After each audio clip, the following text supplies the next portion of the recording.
যদি প্রভুপাদ হয়তো তবে কি হয়তো এ জীবন বাহিত কিসে যদি প্রভুপাদ হয়তো তবে কি হয়তো এ জীবন বাহিত কিসে Heading Advent of Lord Krishna. Next paragraph. When the world was too much overburdened by the unnecessary defense force of different kings who are actually demons but were posing themselves as royal order, at that time the whole world become perturbed and the predominating deity of this earth, known as Bhumi, went to see Lord Brahma to express our calamities on account of the demonic kings.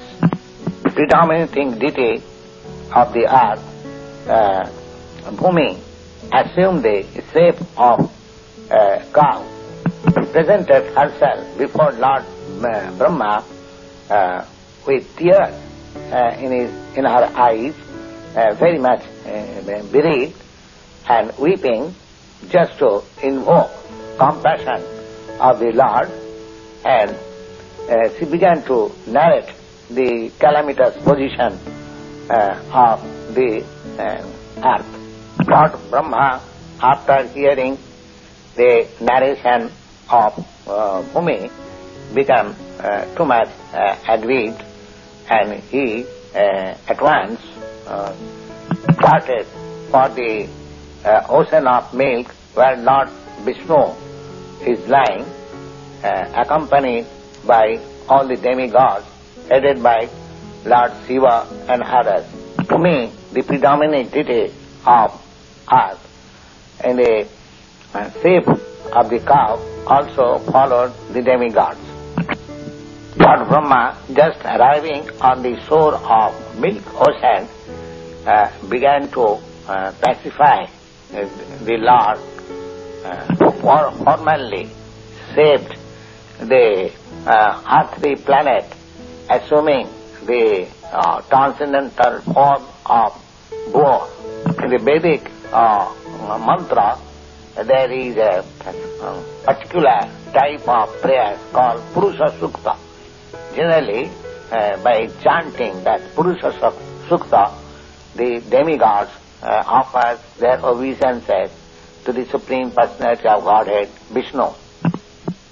It is understood herein that the predominant deity of every planet can see the Supreme Lord of this universe, Brahma, whenever there is some disturbance in that planet.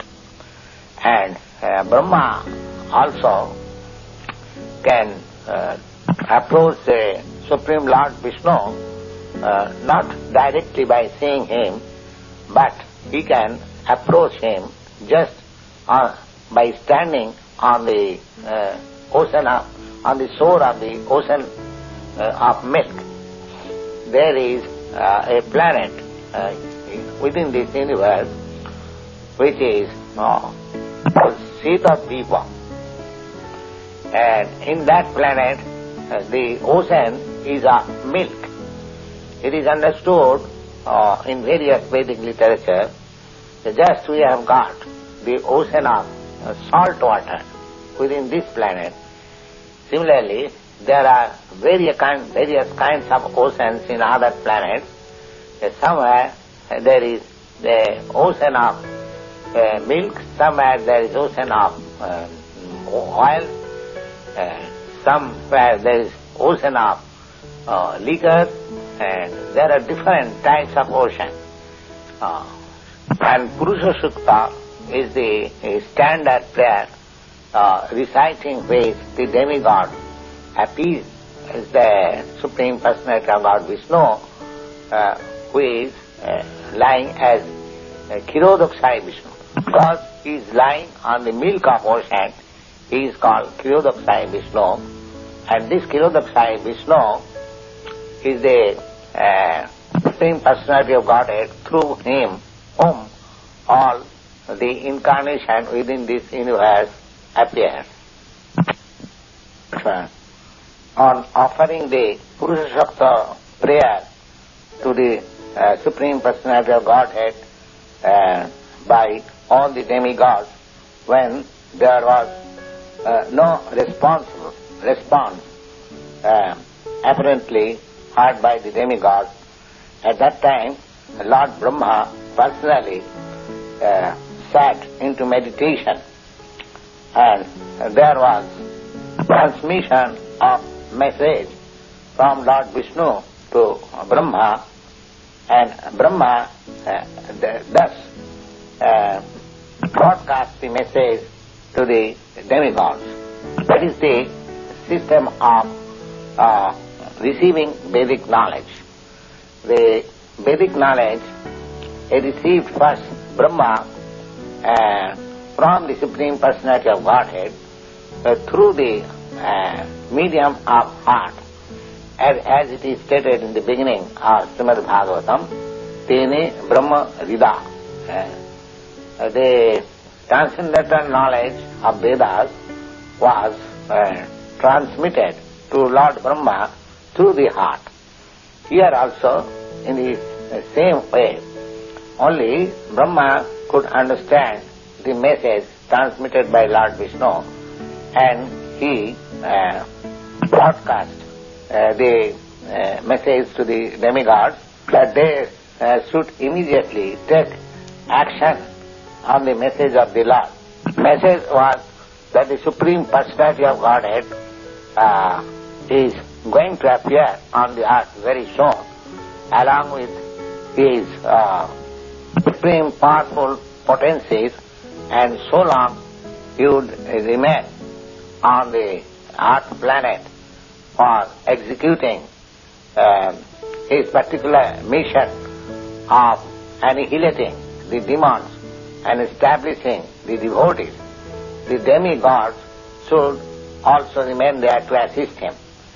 They should all immediately go and take birth in the family of Jadu dynasty, wherein Lord also appeared in due course of time. Next one. The Supreme Personality of Godhead, Krishna, self personally appeared as the son of Vasudeva. Before he appeared there, all the demigods, along with their wives, appeared in different pious families of the world, just to assist the Lord in executing his mission. The exact word used in this correction for the demigod is Tapriyartham, which means the demigod should appear on the earth in order to please the Lord. In other words, any living entity who lives only for satisfying the Lord is a demigod. The demigods were also informed that the plenary portion of Lord Krishna, namely Ananta, who is maintaining the universal planet, extending his millions of hoods, he would also appear there before Lord Krishna's appearance. They are also informed that the external potentia of Vishnu, under whom all the conditions are enamored, she would also appear just to execute the purpose of the Supreme Lord. He is already instructed by the personality of Godhead how to appear in order to help him in his mission there. Next one. In this way, Lord Brahma, the father of all Prajapatis, or progenitor of universal population, after instructing and pacifying all the demigods as well as the Mahi, or the predominating deity of the earth, by sweet words departed for his own abode and the highest planetary system called Brahmaloka. That's why the leader of the Jadu dynasty, King Surasen, was ruling over the country known as Mathur, or the district of Mathura, as well as the district known as Surasen according to his own name. In the beginning, he was the ruling prince of that portion of the country. On account of ruling by Surasen, Mathura became the capital city for all the kings of Jadu. Another reason for making Mathura as the capital of the kings of Jadu dynasty was that this family is very vast family, and they knew that Mathura is the place where Lord Sri Krishna lives eternally, as much as he lives in Dwarka. Once upon a time, Vasudev, the son of Surasen, after marrying Devaki, was going home on his chariot with his newly married wife. The father of Devaki, known as Devak, contributed sufficient dowry at the time of marriage of his daughter, on account of his being very much affectionate for his daughter. At the beginning, he contributed 100 chariots, completely decorated with golden equipments. At that time, Kansa, the son of Ugrasen, in order to please his sister Devaki, voluntarily took the reins of the horses of Vasudev's chariot and was driving himself, as it is the custom of Vedic civilization. According to Vedic civilization, when one girl is married, it is the custom that the brother takes the sister and brother-in-law to his home, because the newly married girl may feel too much separation from the father's family. Therefore, the brother goes with her till she reaches her father-in-law's house. Devaki's father, Devak, gave sufficient dowry to his daughter, which are described as follows, that he contributed 400 elephants fully decorated with golden garlands.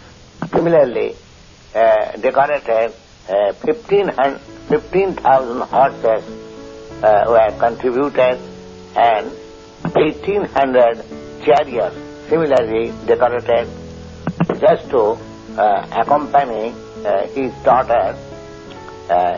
He arranged 200 beautiful girls to follow his daughter. The Kshatriya system of marriage is still current in India, that when a Kshatriya is married, along with his wife, another few dozens of young girl friends of the bride come to the house of the king.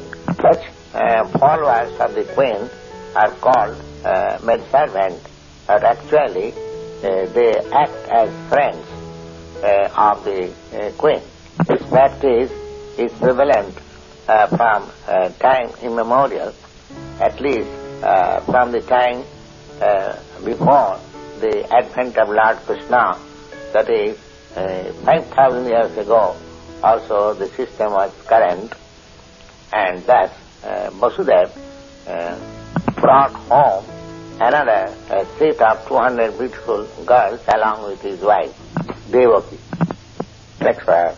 While the bride and bridegroom was passing on the chariot, there were different kinds of musical instruments playing in order to indicate auspicious moment. There were concerts, bugles, drums, kettle drums, all them combined together was vibrating a nice concert. While the procession was passing very pleasingly and Kansa was driving the chariot, at that time there was a miraculous sound vibrated from the sky which announced especially to Kansa, Kansa, you are so full, you are driving the chariot of your sister and brother-in-law, but you do not know that the 8th child of this sister will kill you. Next verse. Kansa was the son of Ugrasen, which family was known as Bhoja dynasty. And it is said Kansa was the worst of all the Bhoja dynasty king. So immediately after hearing the omen from the sky, he became very much alert and caught hold of the bunch of hair of Devaki and was just about to kill her with his sword. Vasudeva was astonished by seeing the behavior of Kansa, and in order to pacify the cruel, blameless brother-in-law Kansa, Vasudeva began to say as follows, with great reason and evidences. He said, my dear brother-in-law Kansa, you are the most famous king of the Bhoja dynasty, and people know that you are the greatest warrior and valiant king, and how it is that you are so much infuriated that you are ready to kill one woman, and especially she is your sister, at the auspicious ceremony of her marriage.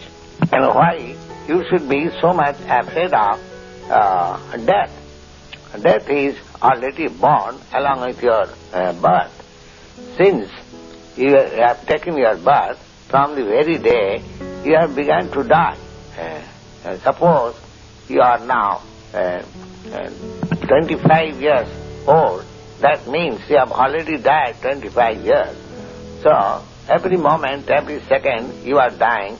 Why you should be so much afraid of death? Final death is inevitable. Either you may die today or 100 years after. You cannot avoid death. So why you should be so much afraid?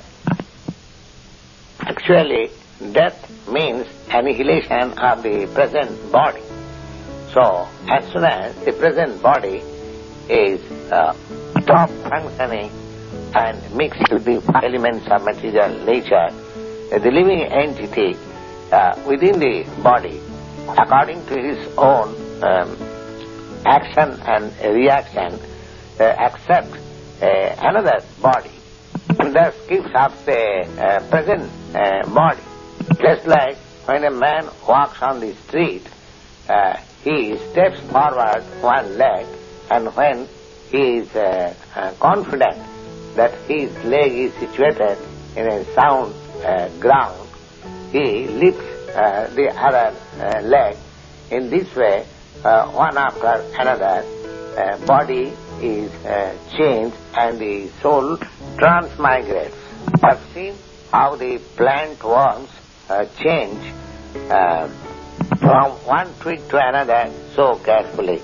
Similarly, the living entity changes his body as soon as by higher authority his next body is fixed up. Similarly, a living entity so long he is conditioned within this material world, he must have a material body, one after another.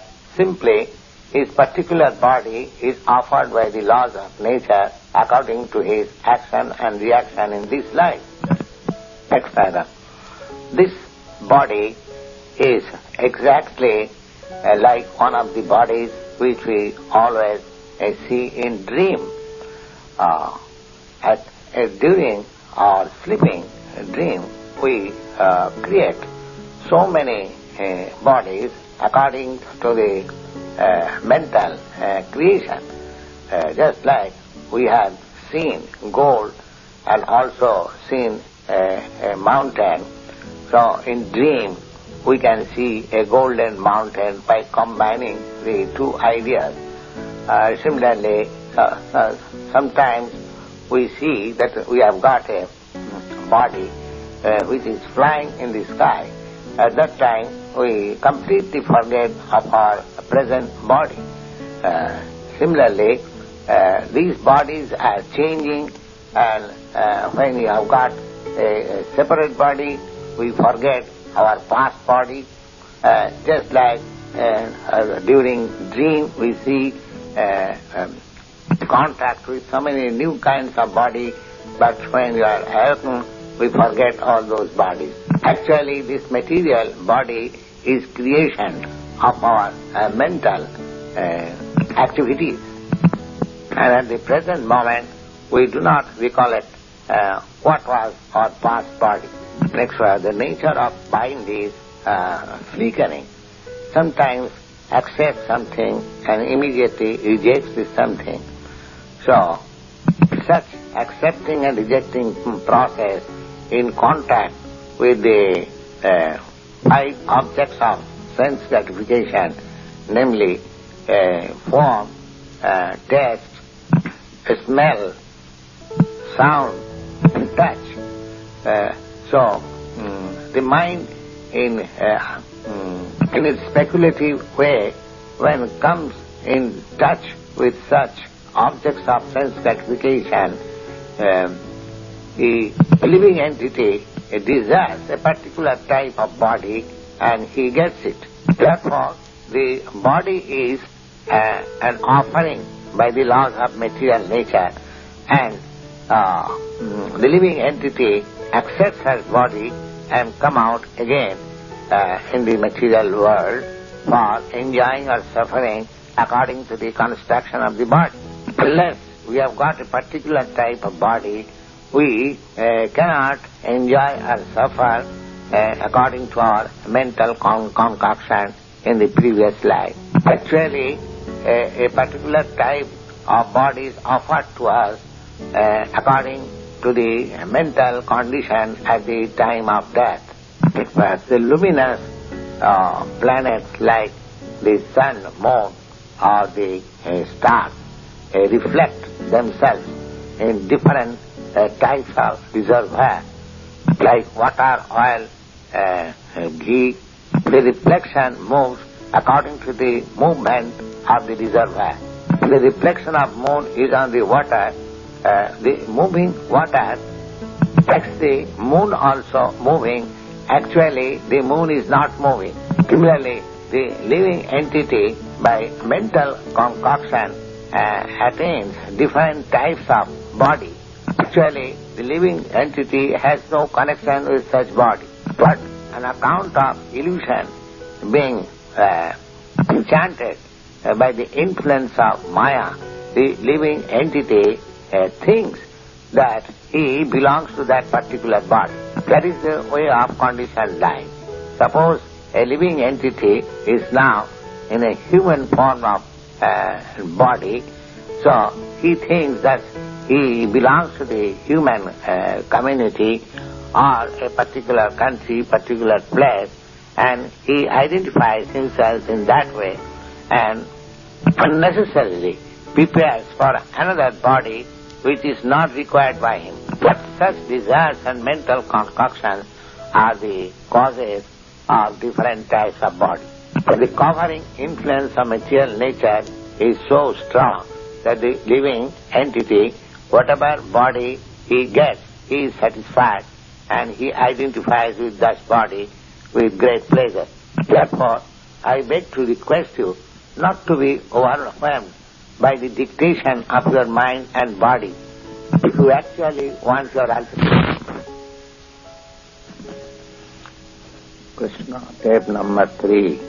Vasudev thus requested Kansa not to be envious to his newly married sister. Why sister? One should not be envious to anyone, because this enviousness is the cause of fearfulness both in this world and as well as in the next world before the Jamaraj.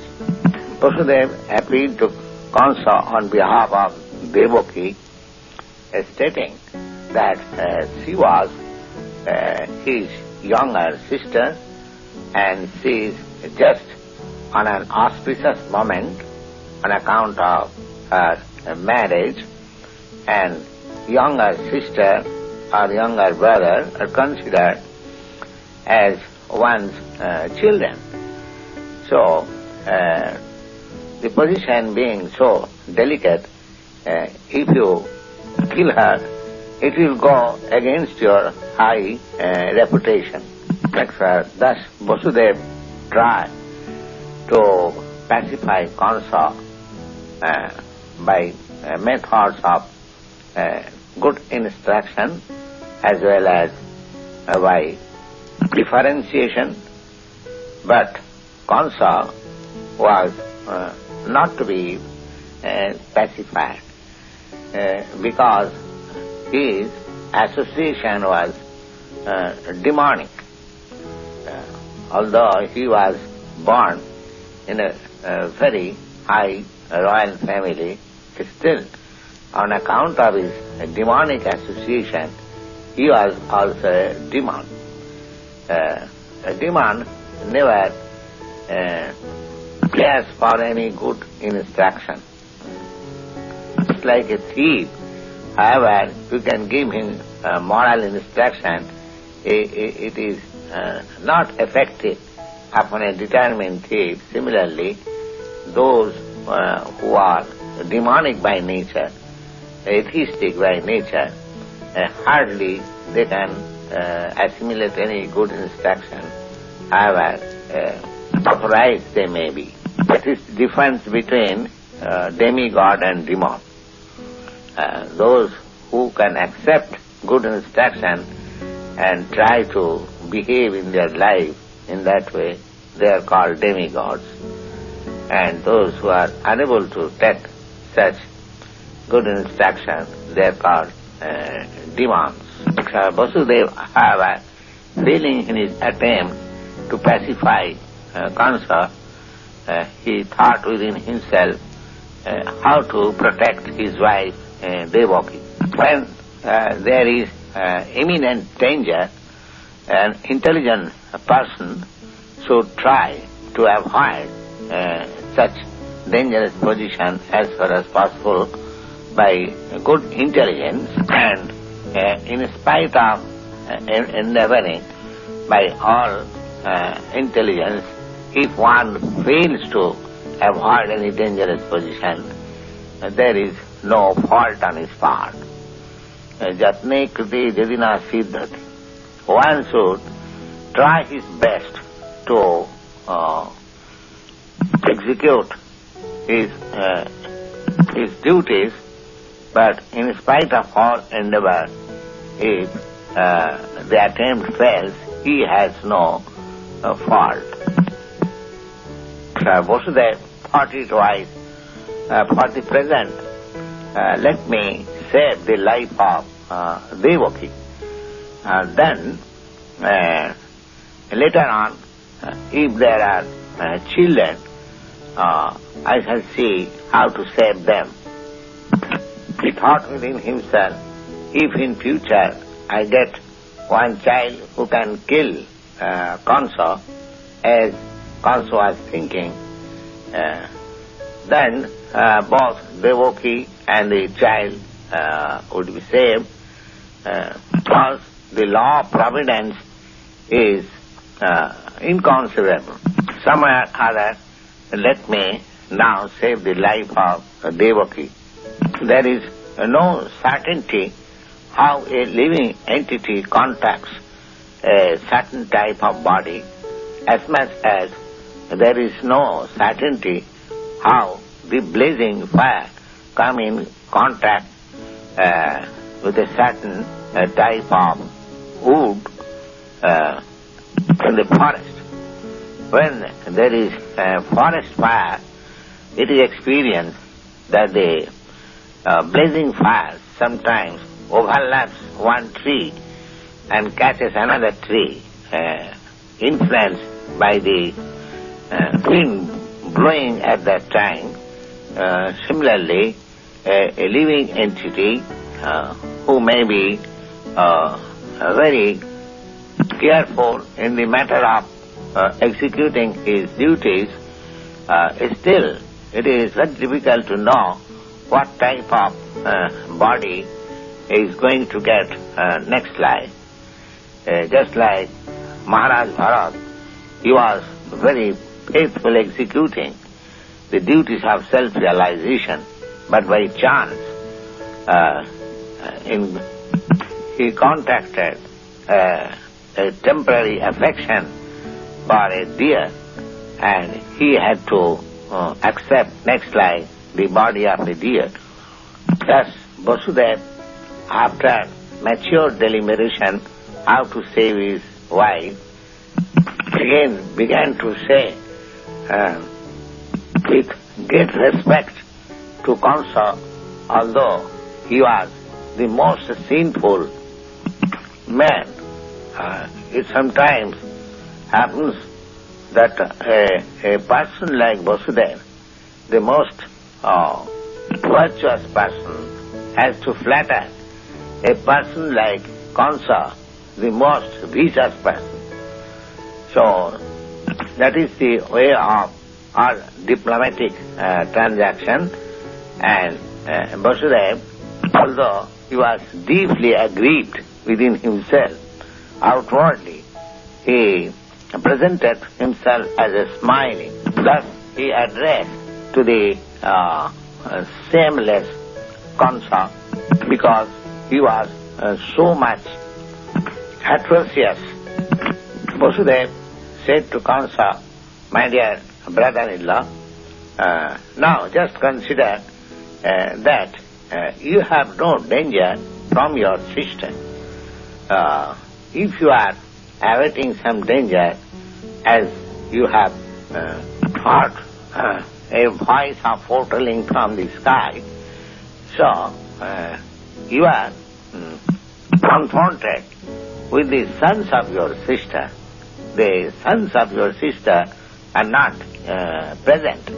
Who knows, there may be sons or there may not be sons.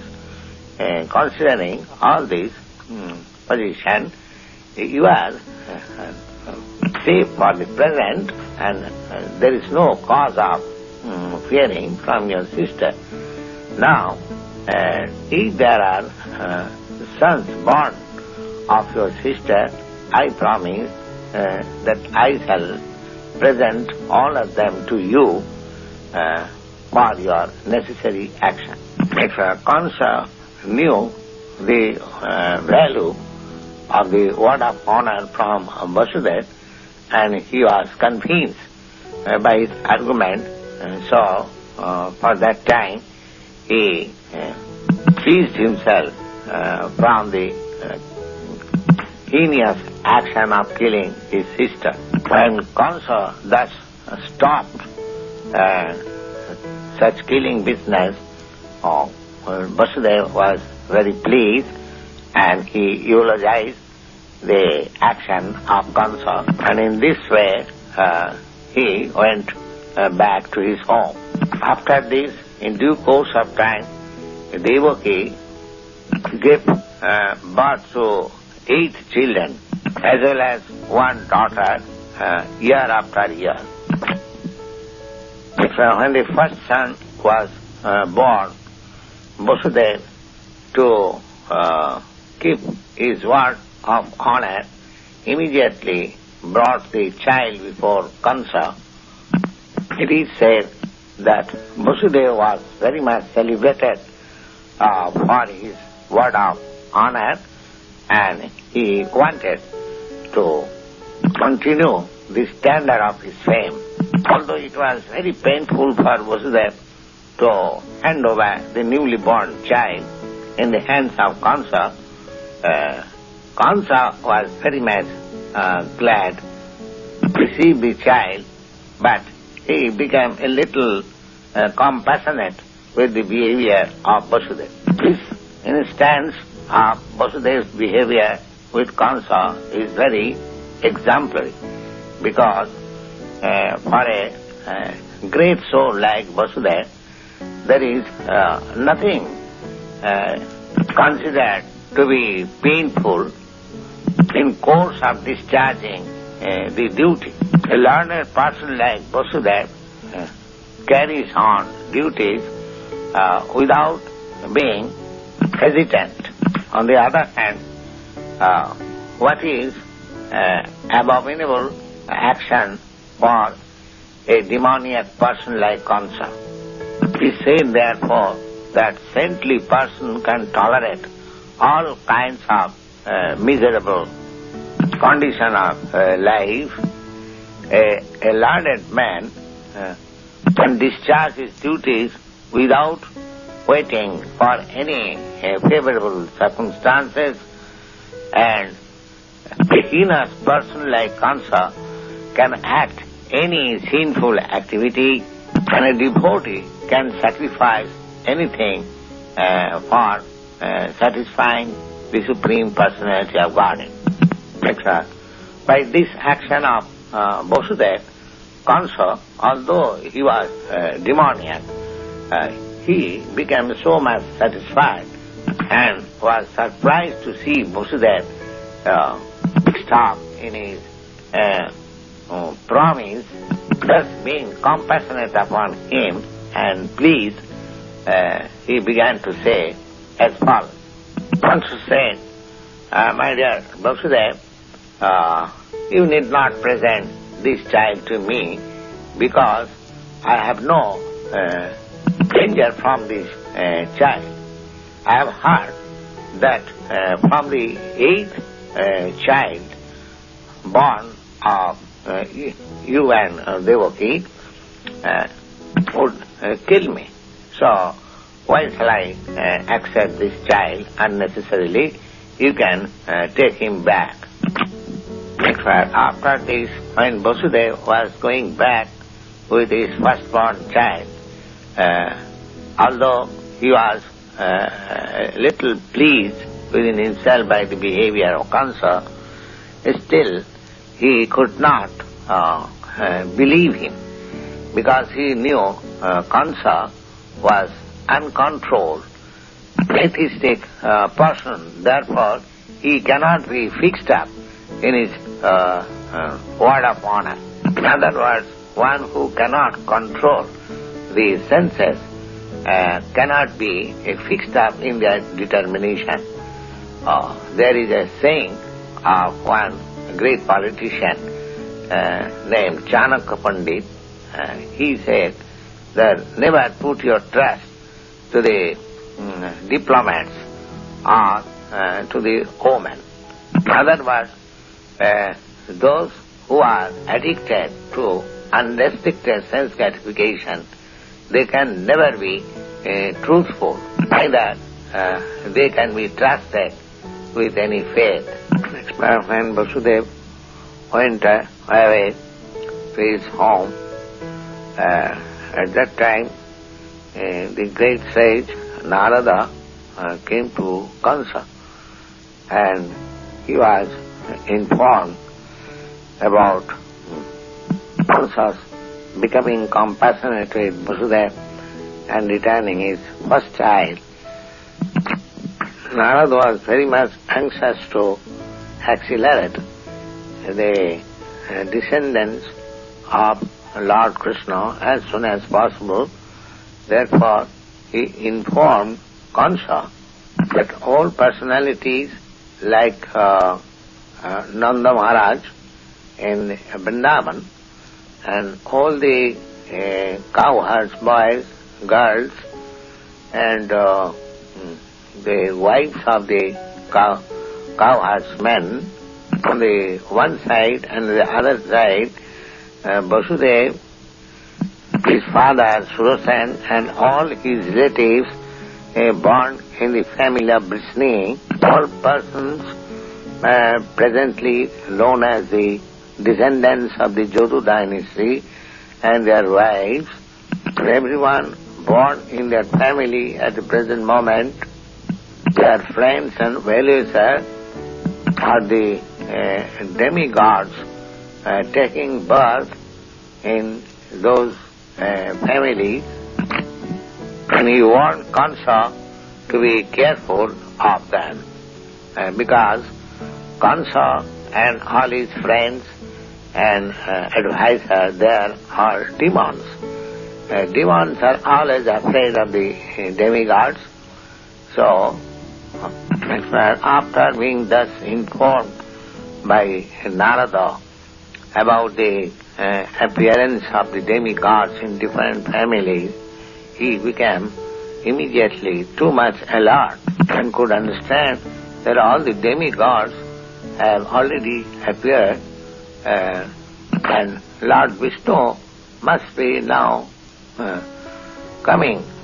At once arrested both his brother-in-law Vasudev and Devaki and put them into prison bars, and in this way Kansa imprisoned Vasudev and his wife Devaki within the prison bars, shackled in iron chains so that they may not go away. And as they were giving birth to a male child, year after year, Kansa was killing them one after another, thinking all the babies as incarnation of Vishnu. He was practically afraid of the eighth child, but after a visit of Narada, he came to the conclusion that any child may be Krishna, therefore it was better to kill all the babies who may take birth of Devaki and Vasudeva. Next verse, this action of Kansa is not very difficult to understand. In the history of the world, there are many instances that persons in the royal order, for satisfaction of their ambitions, some of them has killed his fathers, some of them has killed their brothers or the whole family, some of them have killed friends. So, for demonic, greedy royal order, there is nothing astonishing. They can kill anyone for their nefarious ambition. Next paragraph. Kansa was aware of his previous birth by the grace of Narada, that in his previous birth he was a demon of the name Kalnemi, and he was killed by Vishnu.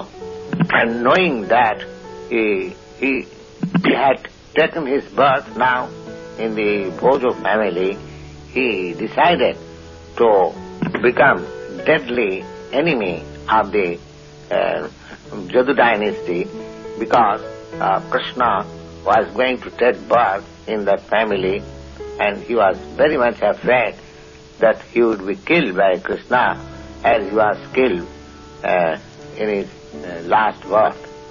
Next verse. Thus decided, he first of all imprisoned his father Ugrasen, because he was the chief king amongst the Jadu dynasty, Bhoja dynasty, Andhak dynasty, thus occupied whole kingdom of Sudarshan, Vasudev's father. and he declared himself as the king of all such places. Thus ends the first chapter in the matter of advent of Krishna.